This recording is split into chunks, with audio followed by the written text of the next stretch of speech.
श्री राम जय राम जय जय राम।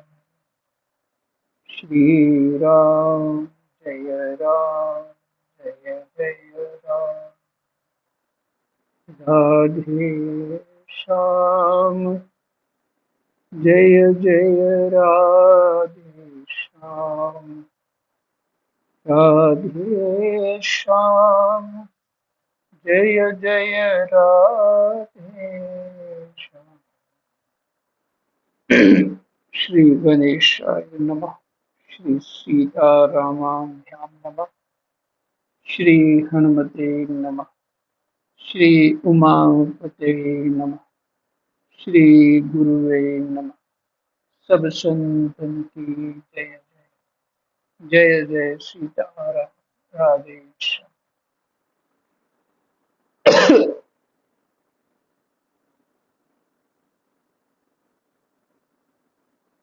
श्रीमद्भागवत महापुराण चतुर्थ स्कंद और 47वें श्लोक से पाठ होगा।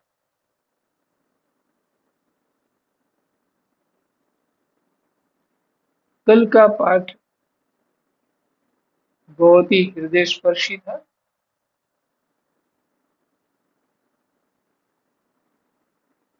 कि भगवान के समग्र स्वरूप को बड़े बड़े ऋषि देवता भी नहीं जानते।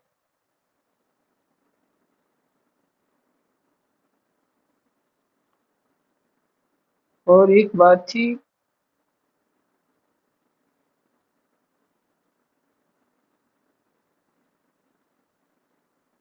कि सुदृढ़ भक्ति जो है ज्ञान और वैराग्य के बिना नहीं हो सकती। अर्थात वही बात, भक्ति प्रसन्न नहीं होगी।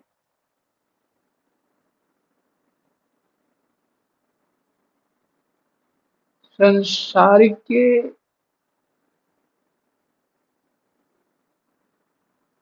बीच नाचने की भी इच्छा हो और ये ऊपर से कहें कि हमें वैराग्य है, हमें ज्ञान है,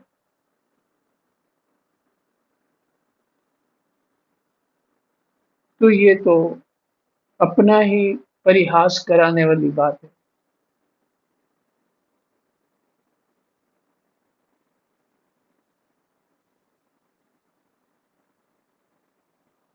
जब संसार से वैराग्य होता है तो संसार का महत्व नहीं रहता।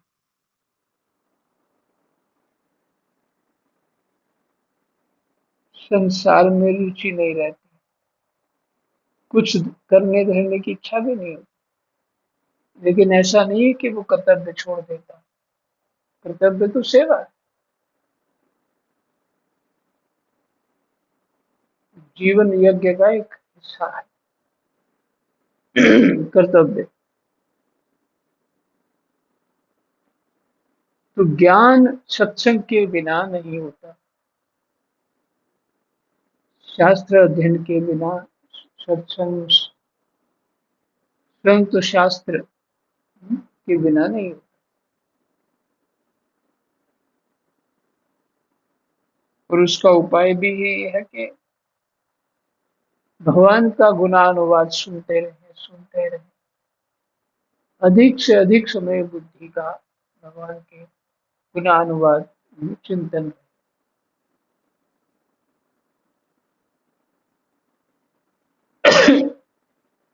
तो अपने ही हृदय से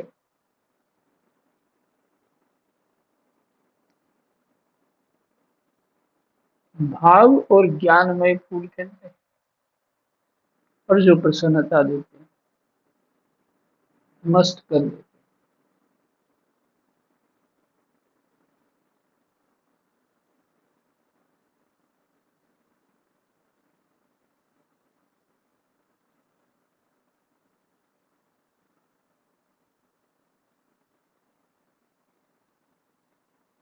अंतिम जो कल श्लोक पढ़ा था उसमें हृदय में बार बार चिंतन किए जाने पर भगवान जिस समय जिस जीव पर कृपा करते हैं, उसी समय वह लौकिक व्यवहार एवं वैदिक कर्म मार्ग की बद्धमूल आस्था से छुट्टी पा जाता है। लौकिक व्यवहार तो आप समझते हैं,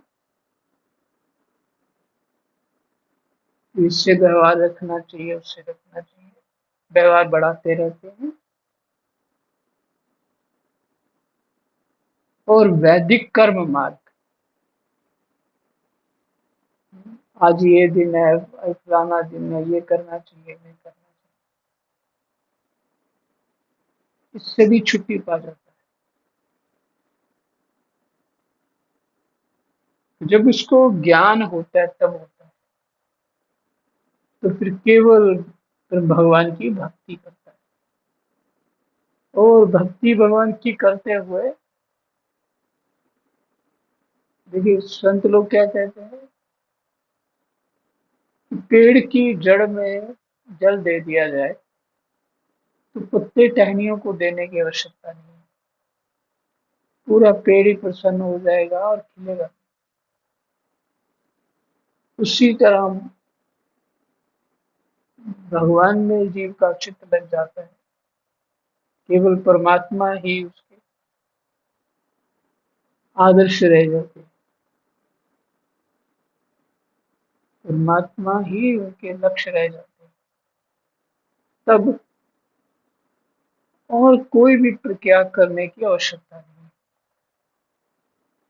कर सकते हैं पर आवश्यकता नहीं, क्योंकि मूल जो बात है, सभी भगवान के देवी देवता जितने पितृ संबंधी सब बातें हैं, वो परमात्मा का ही रूप है।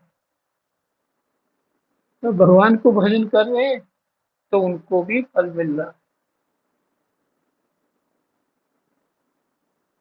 इसलिए संत जो सन्यासी हो जाते हैं, इत्यादि दूसरे जो रसिक हो जाते हैं भगवान के भक्ति में, वो तो उसके अतिरिक्त कुछ करते ही नहीं।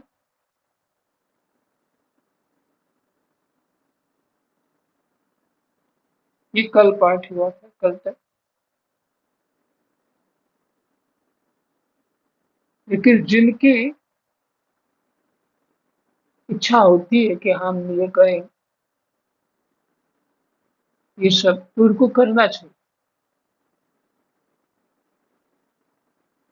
पर भगवान का भजन विशेष जीवन में लक्ष्य होना चाहिए।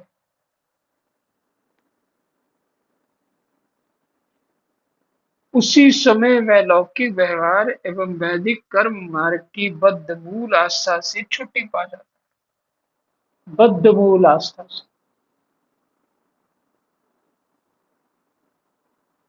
उसमें बंध जाता है ना वो।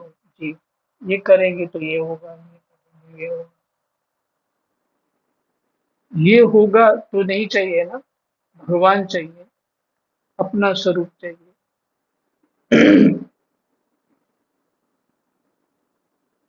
ठीक है। 47वां श्लोक। वरहिष्मन् वरहिष्मन् तुम इन कर्मों में परमार्थ बुद्धि मत करो। इस सब के लिए राजा को बोला, ये वैदिक जो कर्म है, इनमें परमार्थ बुद्धि मत करो, ये सुनने में ही प्रिय जान पड़ते हैं, परमार्थ का तो स्पर्श भी नहीं करते।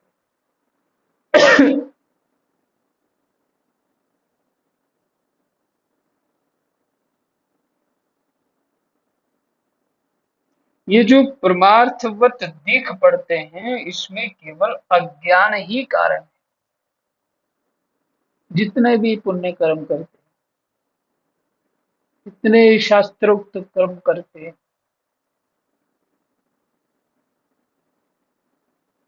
ये जो परमार्थवत दिख पड़ते हैं, इसमें केवल अज्ञान ही कारण है।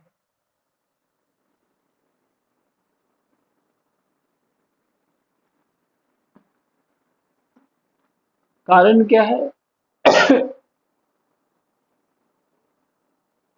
लोभ देख करके उनको सन्मार्ग पे लगाया जाता है। और लोभ झूठा भी नहीं दिया जाता, वो सत्य लोभ है। शास्त्र झूठ कुछ नहीं होता उसमें, कोई पखंडबाजी नहीं होती। मिलेगा, जो कर रहे हो उसका फल वही है जो कह रहे हैं शास्त्र। देखिए,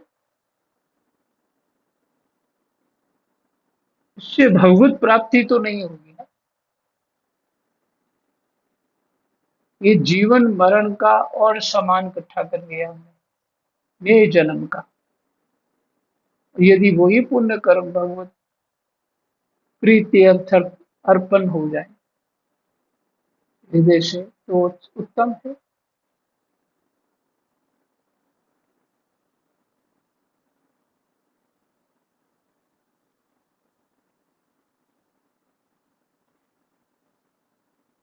ये जो परमार्थवत दिख पड़ते हैं, इसमें केवल अज्ञान ही कारण है।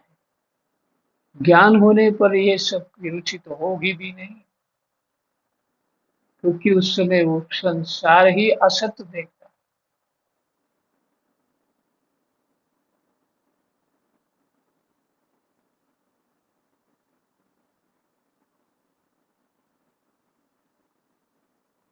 तो ज्ञान अज्ञान में ही सब कुछ होता है।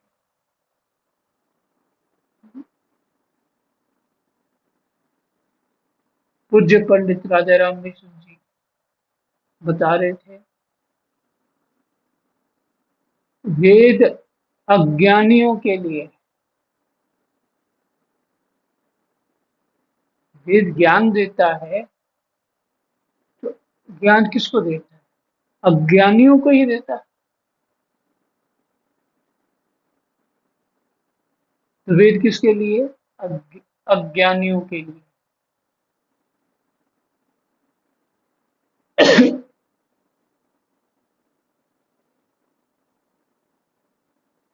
तो जो जगत है ये अज्ञान रूपा ही है।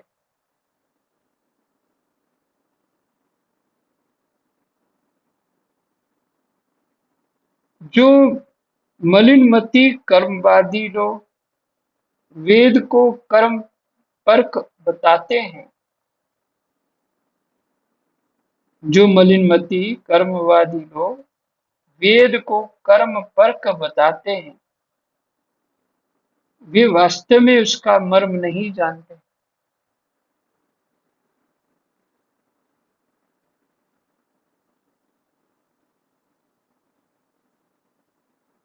किस प्रसंग में ये चर्चा चल रही है?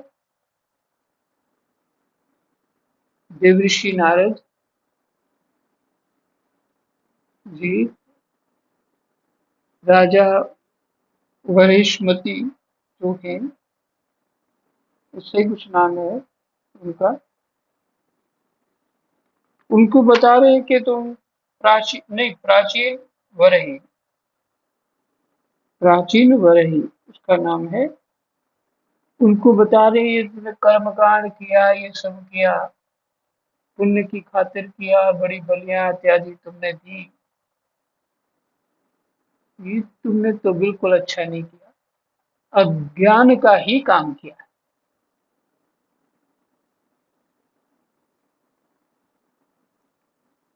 लोभ के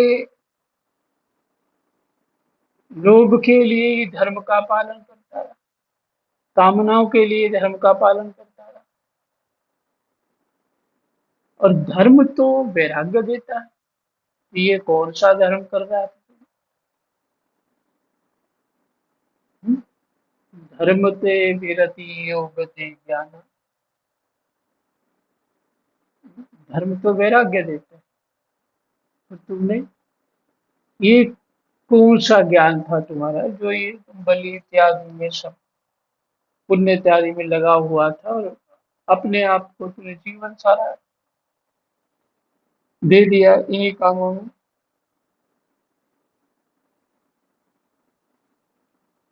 फिर कहते हैं, जो वेद को कर्म परक बताते हैं, वे वास्तव में उसका मर्म नहीं जानते।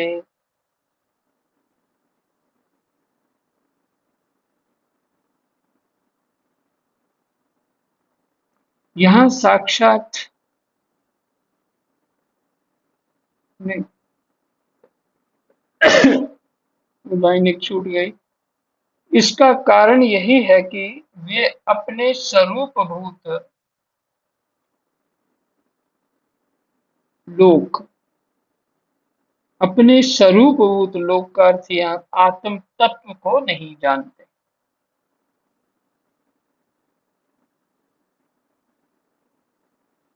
अपने स्वरूपभूत आत्म तत्व को नहीं जानते। जहाँ साक्षात श्री जनार्दन भगवान विराजमान हैं,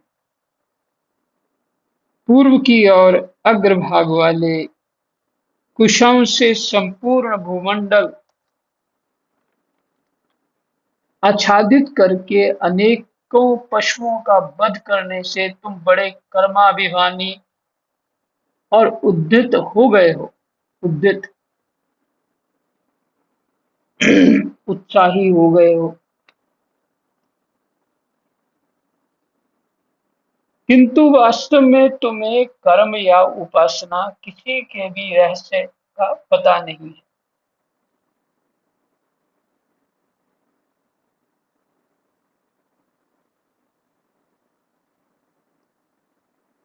भाई देखिए, ब्राह्मणों को अधिक मैंने क्या देखा है, कोई आता है, मेरी ये समस्या है, मुझे पाठ करो। क्या करना चाहिए? तो बोलते ये पाठ कर लो। ब्राह्मण वही बताता है जो वो अपना भाव लेके आता है। अगर वो पूछेगा कि मुझे क्या करना चाहिए जीवन में, तो वो कुछ और बताए।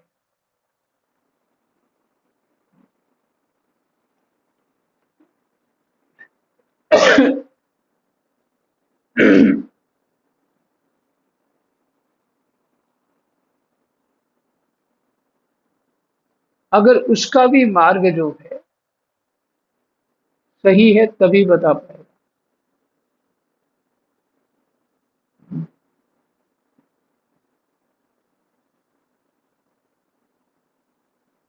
किंतु वास्तव में तुम्हें कर्म या उपासना किसी के भी रहस्य का पता नहीं है। वास्तव में कर्म तो वही है जिससे श्री हरि को प्रसन्न किया जा सके, और विद्या भी वही है जिससे भगवान में चित्त लगे।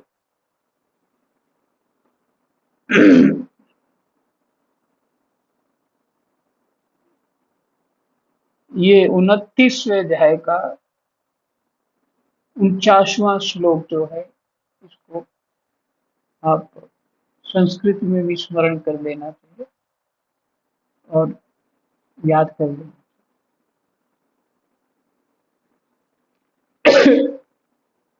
क्या है?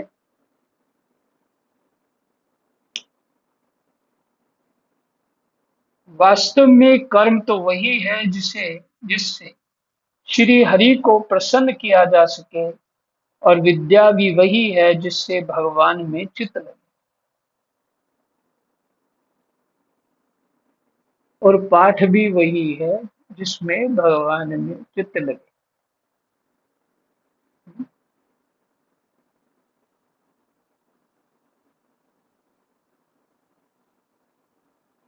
कथा भी वही है जिसमें भगवान में चित्त लगे।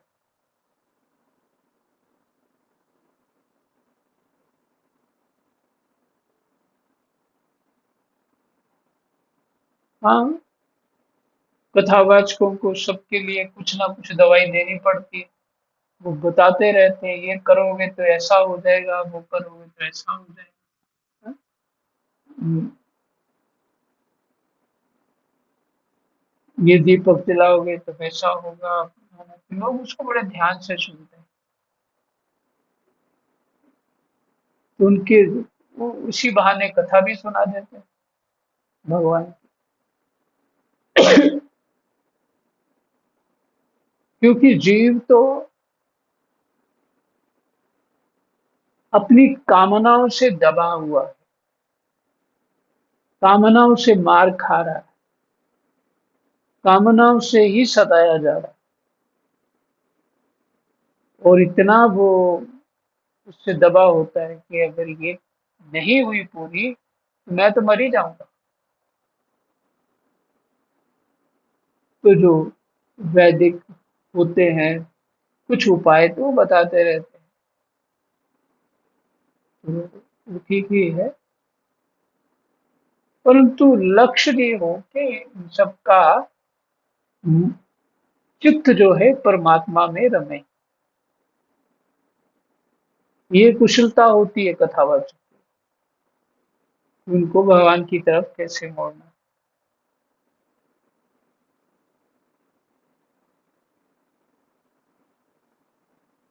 श्री हरि संपूर्ण देहधारियों के आत्मा, नियामक और स्वतंत्र कारण, अतः उनके चरण तल ही मनुष्यों के एकमात्र आश्रय हैं, और उन्हीं से संसार में सबका कल्याण हो सकता है। उन्हीं से संसार में सबका कल्याण हो सकता है, जिससे किसी को अनुमात्र भी भय नहीं होता, वही उसका प्रियतम आत्मा है। जिससे किसी को अनुमात्र भी भय नहीं होता, ये दूसरा दूसरा श्लोक है ना, 58 श्लोक है, जिसमें किसी को अनुमात्र भी भय नहीं होता, वही उसका प्रियतम आत्मा है। ऐसा जो पुरुष जानता है वही ज्ञानी है, और जो ज्ञानी है वही गुरु एवं साक्षात श्री हरि ही है। जय जय सीताराम। राधे कृष्णाय वासुदेवाय, हरये परमात्मने, प्रणतः क्लेशनाशाय